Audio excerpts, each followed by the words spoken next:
तो आप सभी का इस होलिस्टिक कुकिंग इंट्रो में स्वागत। तो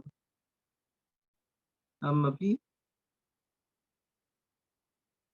जो लोग नए होते हैं उनके लिए थोड़ा सा बताते हैं कि होलिस्टिक कुकिंग क्या है।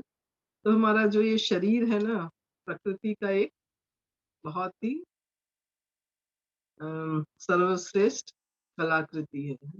परंतु जैसे कि हम कहते हैं ना कि सिक्के के दो पहलू होते हैं, वैसे ही जितना सुख है हमारे जीवन में, उतना ही दुख भी हम झेलते ही हैं, है ना? और अगर हम इस शरीर को बारीकी से हम इनका ध्यान न रखें अपने शरीर का, तो भी हम बीमार होते हैं।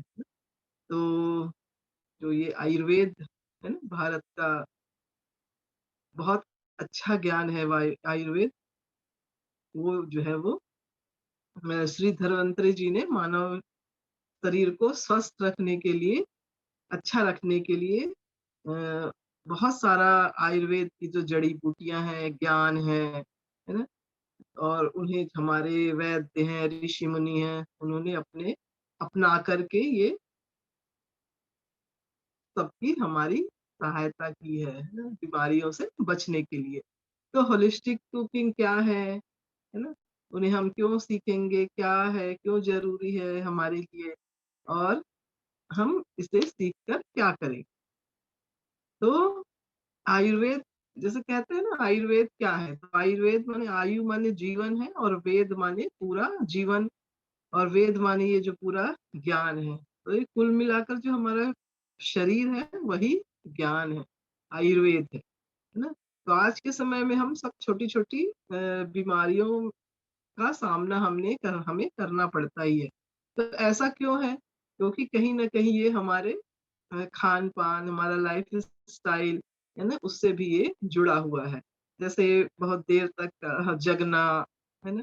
फिर ज जल्दी सोकर ना उठना, फिर टीवी, मोबाइल, है ना, देखकर खाना खाना, है ना? लेकिन हमारे पूर्वजों की दिनचर्या जो है वो कैसी थी? हम देखते ही हैं अभी भी, है ना? वो उनका समय, हर चीज़ समय के अनुसार होता था, और तभी वे स्वस्थ भी रहते थे। और आयुर्वेद के अनुसार खाने-पीने, सोने का भी एक निश्चित समय होता है ना? तो जैसे यत पिंडे तत ब्रह्मांडे, है ना? जो हमारा ये शरीर है ना? ये सृष्टि जो है वो 5 तत्वों से मिलके बनी है, और हमारा जो ये ब्रह्मांड है वो भी उन्हीं 5 तत्वों से मिलकर बना हुआ है। तो ये 5 तत्व कौन-कौन से हैं? तो वो है अग्नि है, जल है, वायु है, पृथ्वी है और आकाश है ना? तो और हम जो खाते हैं वो भी इन्हीं 5 तत्वों से ही मिलकर बना हुआ है ना? और यदि किसी चीज़ की अति हो जाती है तो हम उसका, हमारे ब्रह्मांड पे हो या हमारे शरीर पे हो, हमको सामना उनका करना पड़ता ही है ना? तो इन्हीं पंच महाभूतों से, है ना, 3 तरह की प्रकृति बनती है। जैसे वात है, पित्त है और कफ है ना? तो हमारे अंदर ये जो प्रकृति होती है वो जन्म से रहती ही है ना? ये बदलती नहीं है। फिर ये 3 दोष जो है वो हमारे अंदर कभी कम और कभी ज़्यादा होती रहती है। क्यों ऐसा होता है? क्योंकि हमारा खान-पान, है ना, का उस पर असर होता है। और तो फिर इनको हम दोष कहते हैं, है ना? क्योंकि ये हमारे गलत लाइफ़स्टाइल के कारण ही इम्बैलेंस हो जाती है। तो इन्हें हम वापस कैसे बैलेंस में करें, और कैसे छोटी-मोटी बीमारियों से बचे रहें? तो इन्हें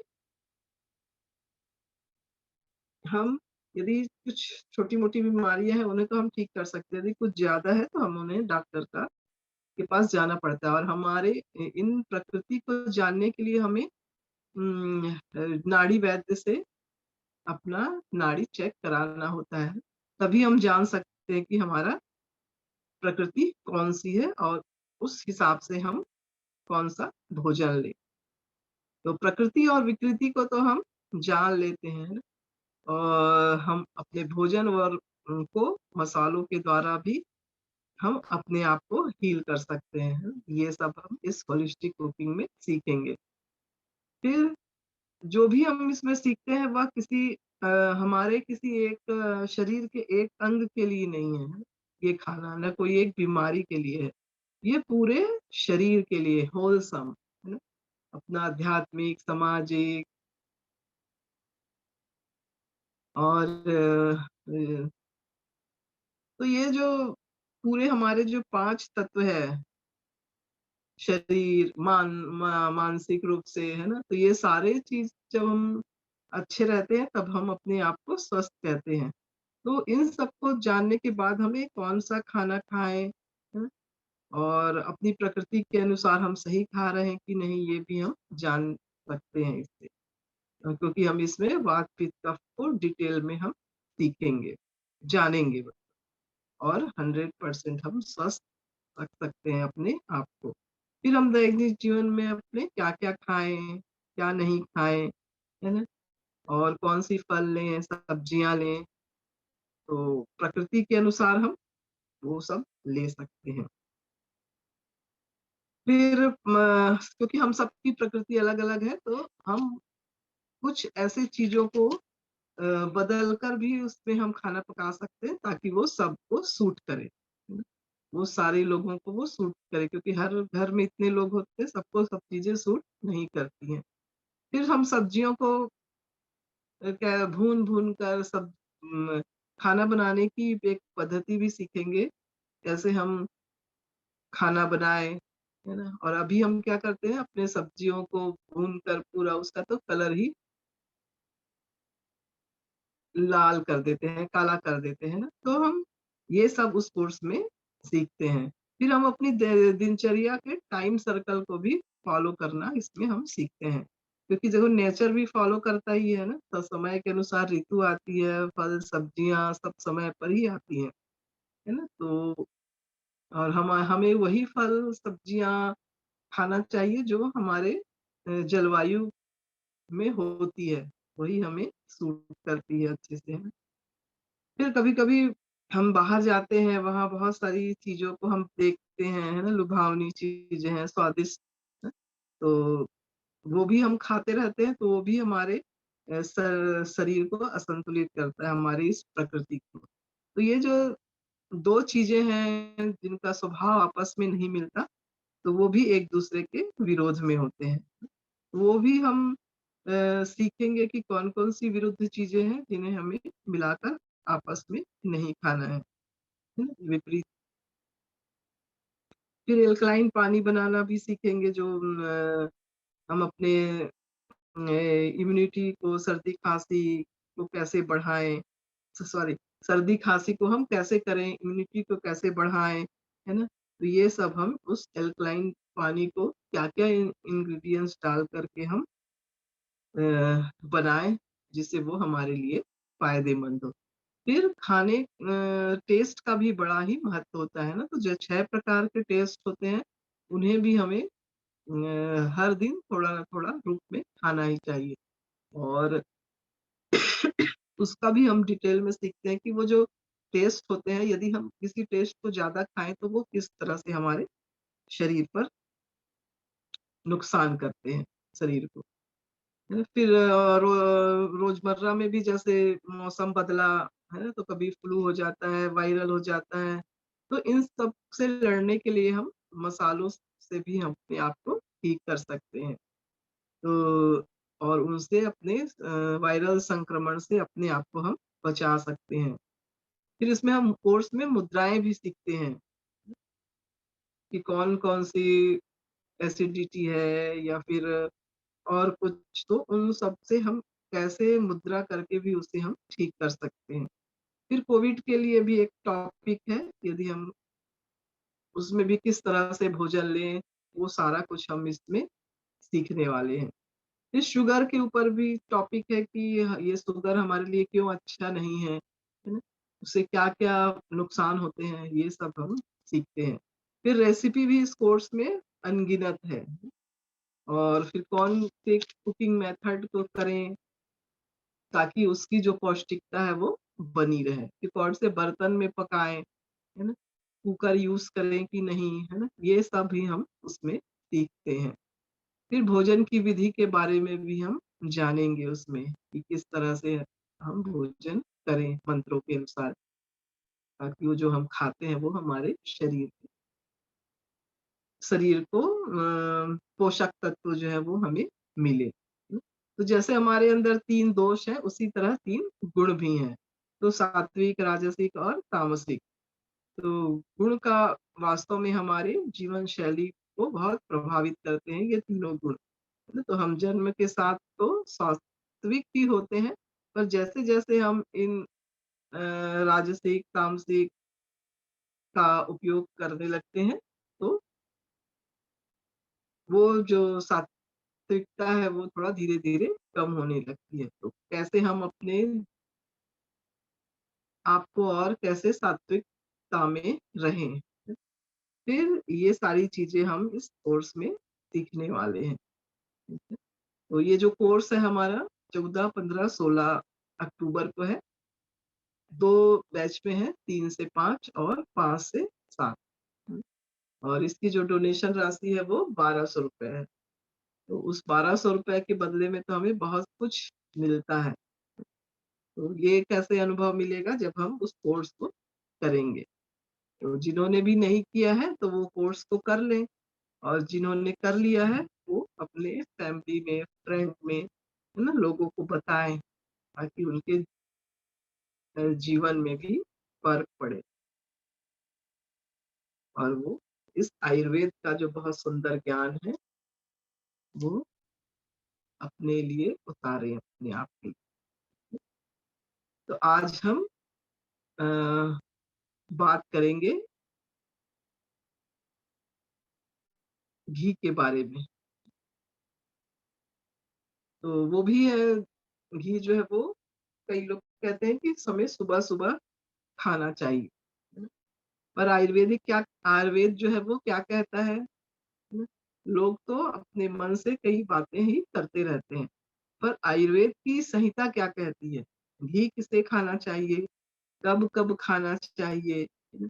और घी कब नहीं खाना चाहिए? और उसकी जो मात्रा है, वो कितना हो? तो घी का साइंस हमें समझना होगा। तो आयुर्वेद के हिसाब से भी और इस मॉडर्न साइंस के हिसाब से भी। और किस तरह घी जो है वो बच्चे, बूढ़े, जवान, है ना, स्त्री, पुरुष, वो सारे खा सकते हैं। चाहे वो बीमार हो, चाहे वो स्वस्थ हो। है ना? घी सारे के लिए अच्छा है, क्योंकि एक आयुर्वेद की जो है वो कमाल का टॉनिक भी है। तो दुनिया की बहुत ही अच्छी दवाई है, चाहे वो हम नाक में डाल लें, चाहे आँखों में डाल लें, है ना? पुराने ज़माने के लोग तो घी अपने बालों में भी लगाते थे। तो जब घी की बात होती है ना, तो दिमाग का पहले नाम आता है ना, तो ये दिमाग के लिए बहुत अच्छी तरह से काम करता है। हर तरह से फ़ायदा करता है। तो किसी चीज़ को जैसे समझना, फिर समझकर याद कर लेना, फिर ज़रूरत पड़ने पर उसको फिर एक बार रिकॉल कर लेना, है ना? तो ये जो 3 तरह के हैं काम, वो दिमाग करता है। तो दिमाग उसके लिए घी जो है वो दिमाग के लिए एक परफेक्ट टॉनिक है। और यही बात जो है वो मॉडर्न साइंस भी कहता है, कि आपका जो भी दिमाग का 25% हिस्सा है वह कोलेस्ट्रॉल से बना है, अर्थात चिकनी चीज़ों से ही बना हुआ है, और सभी चिकनी चीज़ों में घी जो है वो सर्वश्रेष्ठ है। तो घी के समान और कुछ नहीं है। तो घी हमें ज़रूर अपने अ, दैनिक जीवनचर्या में शामिल करना ही चाहिए। तो दुनिया में जो, यदि ये औषधि के रूप में रैंक दिया जाए तो घी फर्स्ट होता है ना? फर्स्ट में है। तो आज हम समझते हैं यहाँ पर, या फिर वो, और हाँ, गोघृत ही होना चाहिए। ऐसा नहीं है कि भैंस का घी, सिर्फ ए टू गाय का जो घी होता है, मिल्क से बना हुआ, वो ही घी जो है वो अच्छा है। ठीक है, जर्सी गाय वगैरह का नहीं। और वो भी कैसे घी बनाना है, उसकी भी प्रक्रिया है। उसी प्रक्रिया से यदि घी बनती है तो वो ज्यादा फायदेमंद होती है। तो परंतु आजकल घी के नाम से ही हमें डर लगता है ना, कहते हैं कि घी खाने से वजन बढ़ेगा, कोलेस्ट्रॉल बढ़ेगा, है ना। डॉक्टर भी मना करते हैं, है ना। लेकिन जो गाय का घी है वो हम खा सकते हैं। तो और हम डरते भी हैं ना कि कहीं बीपी बढ़ जाए ना, कोलेस्ट्रॉल बढ़ जाए, या फिर कुछ हृदय संबंधी बीमारी ना हो जाए। तो अगर किसी को पहले कुछ बीमारी हो है, या फिर या जैसे हाइपरटेंशन है, तो उन्हें तो सबसे पहले घी बंद करने को ही डॉक्टर कहते हैं। जब एक व्यक्ति का जो घी खाना बंद करते हैं, तो हम घर में भी घी लाना बंद कर देते हैं कि हम घी लाएंगे तो फिर उनको खाने का मन होगा। तो हमारे घर, भारत के अधिकांश घरों में, जैसे हमारे दादा दादी हैं, नानी है, मम्मी है ना, घी बनाती ही थी, है ना। तो यह भी एक पारंपरिक विधि से ही घी बनाए तो अच्छा है। तो वो क्या है, पहले दूध को जमाते हैं दही से, है ना। फिर उसको मथनी से मथ कर घी निकालते हैं, है ना। अर्थात बिलौना से निकालना घी का स्वाद अलग होता है। जो हम बिलौने से निकालते हैं ना, उस घी का स्वाद एक अलग होता है। और जैसे मार्केट में वो जो डेयरी वाले निकालते हैं मलाई, डायरेक्ट दूध को मथ कर उसका क्रीम निकाल लेते हैं, फिर जो उसका घी बनाते हैं वो उतना अच्छा नहीं होता है। खाने में तो ठीक लगता है, पर उससे उतना फ़ायदा नहीं करता है, क्योंकि जो मक्खन दही डाल के जो फिर मक्खन निकाल के बनाते हैं ना, वो ज़्यादा अच्छा था, और दोनों के स्वाद में भी अंतर होता है। नहीं तो हम सब धीरे-धीरे ये आजकल भूल जा रहे हैं, बस एक ऊपर की मलाई जमा लेते हैं, फिर उसको मिक्सी में ब्लेंड करके ही निकालते रहते हैं ना, तो वो भी उतना अच्छा स्वाद में नहीं होता है। फिर गाय का घी हम देखें तो वो हल्का येलोइश होता है ना? तो उससे हम समझ सकते हैं कि ये गाय का घी है। और भैंस का घी सफेद होता है एकदम। तो हम देखते हैं कि ये खाना घी हमारे लिए क्यों जरूरी है। तो आयुर्वेद में गोघृत यानी गाय के घी के बारे में बताया है। एक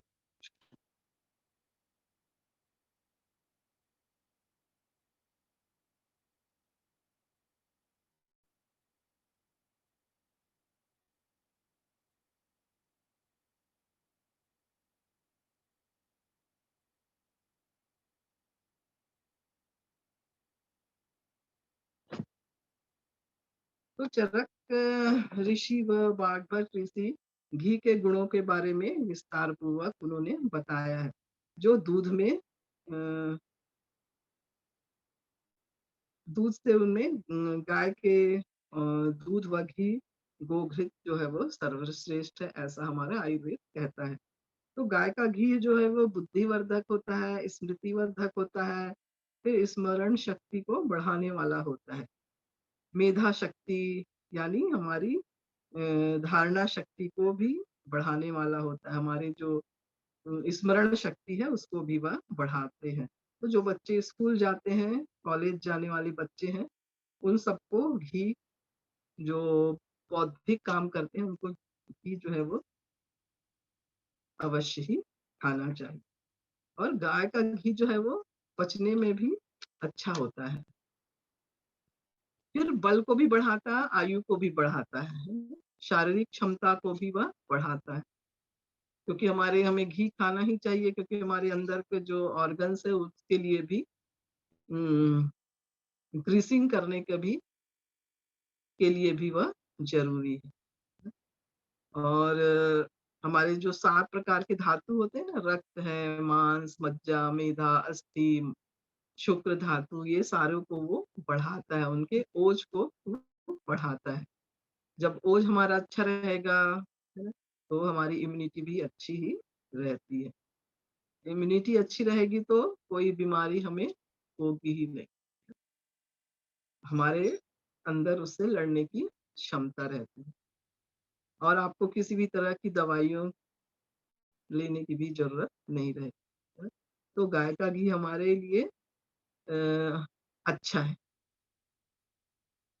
फिर बुजुर्ग हों, छोटे बच्चे सभी लोग इन्हें खा सकते हैं। तो गाय का घी सेवन करना ही चाहिए हमें, है ना? डरना नहीं चाहिए, डरना नहीं, ठीक है? 1 चम्मच सुबह, 1 चम्मच शाम हम खा सकते हैं।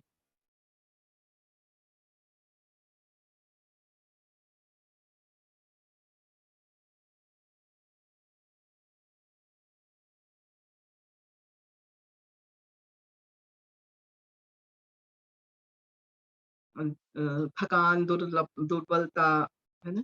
शक्ति प पहले कुछ दवाइयाँ नहीं होती थी ना, तो पुराने ज़माने के लोग यदि कहीं कट गया, छिल गया, तो वहाँ पर घी को भी वो दवाई के रूप में मल देते थे। जला है, वहाँ पर भी वो घी लगा देते थे। फिर मानसिक विकारों के लिए भी अच्छा है और विष के विकार के लिए भी हमारे शरीर से वो बाहर निकालता है। वात विकार है, पित्त के लिए भी घी जो है वो बड़ा ही अच्छा है। पित्त वालों को भी लाभदायक देता है। तो पर घी को फिर बार-बार हमें गरम नहीं करना है, क्योंकि गरम बार-बार करने से वो खराब होता है। शरीर में शीतलता भी यह उत्पन्न करता है, ठंडा। फिर पुराना घी जो होता है वो ज़्यादा इफ़ेक्टिव होता है। अब हम देखते हैं कि खाने में घी कितना खाना है। जितनी मात्रा में आप आसानी से पचा सकते हैं, मतलब 1 चम्मच हम ले सकते हैं। फिर एक एक बार में 1 से 2 हम खा लें 1 दिन में। जैसे रोटी में लगाया, फिर दाल-चावल के ऊपर डालकर हम खाते हैं। अब मैं तो मतलब हम सब खाते ही हैं ना, लेकिन गाय के घी को यदि हम चावल में डाल के खाएँ तो उसकी खुशबू जो है वो बहुत ही अच्छी होती है। ऑयल से बढ़ सकता है कोलेस्ट्रॉल, लेकिन घी से नहीं बढ़ता है।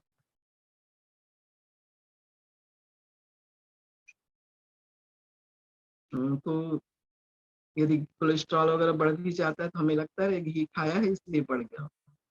तो इसके लिए हमें ज़रूर जानना है।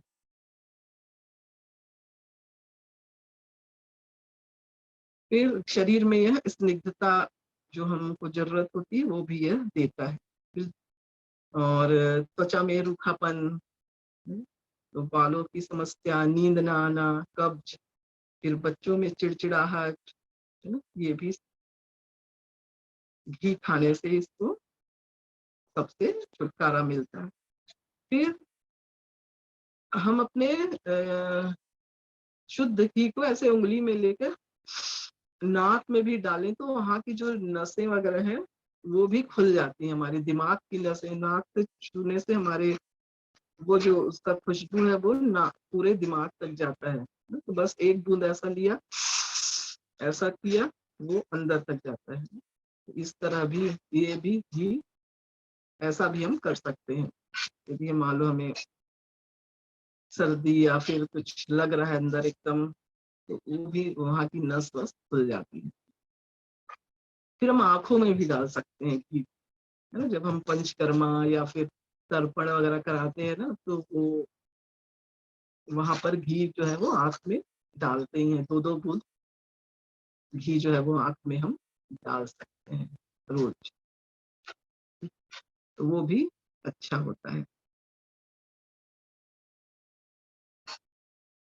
ना? तो ज़्यादातर हम सब दूध तो लेते ही हैं, है ना? तो उससे घी बनाए तो ज़्यादा अच्छा है, क्योंकि उससे हमें संतुष्टि रहेगी ना कि घी हमारा बाज़ार का नहीं है, घर का है, तो ज़्यादा अच्छा रहेगा। और या फिर अभी हमारे पास आस-पास यदि कोई गौशाला है, तो वहाँ से भी हम ले सकते हैं। ठीक है? तो देसी गाय का घी हमें ज़रूर खाना चाहिए, वात और पित्त वालों को भी,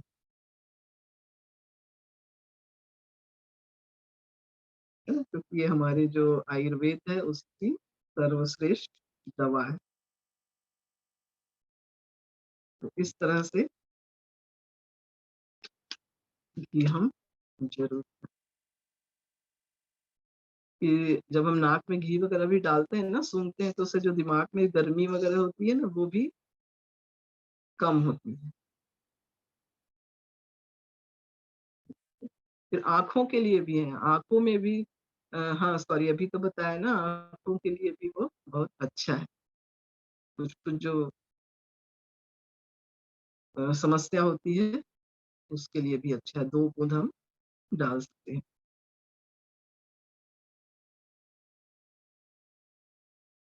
तो इस तरह से हम घी का उपयोग कर सकते हैं, ठीक है? तो हम कुछ बात कर लेते हैं, तो जिन्होंने कोर्स नहीं किया है, वो ज़रूर करें कोर्स।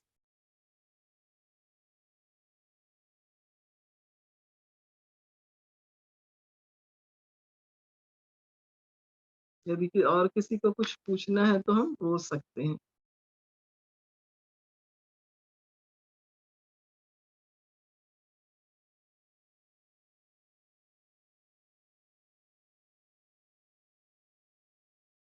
किसी को कुछ बोलना है?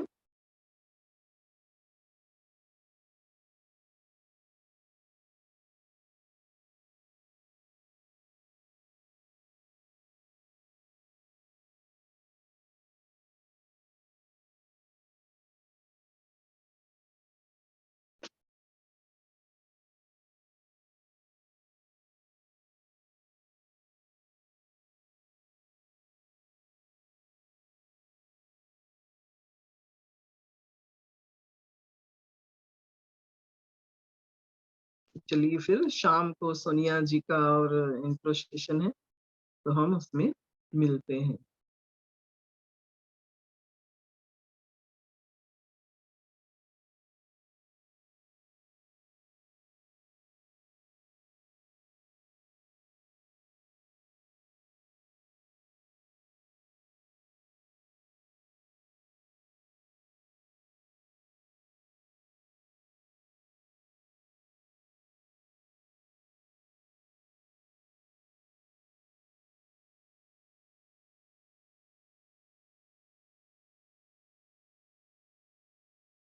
ठीक है?